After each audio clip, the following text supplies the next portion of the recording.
Patients நிறைய பேருக்கு ஒரு டவுட் இருக்கும், சைனசைட்டிஸ் இருந்தாலே தலைவலி வந்துருமா அப்படின்னு. அதுக்கான பதிலை இன்னைக்கு தெரிஞ்சுக்கோங்க. சைனசைட்டிஸ் அப்படின்னா சைனஸ்ல இருக்கிற இன்ஃபெக்ஷன். சைனஸ்னா என்னது? அது நம்ம முகத்துல நம்ம மூக்கை சுற்றி இருக்கிற காற்றுப்பைகள். அது வந்து நம்ம ஃபேஸ்ல இங்க இங்க இங்க இருக்கும். இதுல எப்பவுமே காற்று தான் இருக்கணும். அப்போதான் அது நம்ம தலையை லைட்டா வச்சுக்கும். சைனசைட்டிஸ் ப்ராப்ளம் உங்களுக்கு இருந்துச்சுன்னா அதுல காற்றுக்கு பதிலா சளியும் சீலும் சேர்ந்துருக்கும். அப்போ அது ரொம்ப தலையை வெயிட் ஆக்கிடும். இந்த வெயிட்னஸை தான் நம்ம வந்து தலைவலி அப்புறம் தலைவாரம் அப்படின்னு சொல்றோம். ரெண்டாவது பாயிண்ட், நம்ம உடம்புல எல்லா உறுப்புகளுக்கும் சில நரம்புகள் சப்ளை பண்ணுது. சைனஸ்க்கும் அப்படிதான் சில நரம்புகள் சப்ளை பண்ணுது. அந்த நரம்போட பெயர் தான் ட்ரைஜெமினல் நர்வ்.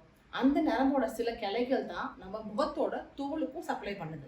அதனால தான் சைனசைட்டிஸ் இருந்து உங்களுக்கு பிரச்சனை இருந்துச்சு அப்படின்னா உங்க ஃபேஸ்ல நீங்க இங்க இங்க இங்கெல்லாம் டச் பண்றப்போ ரொம்ப பெயின்ஃபுல்லா இருக்கும்.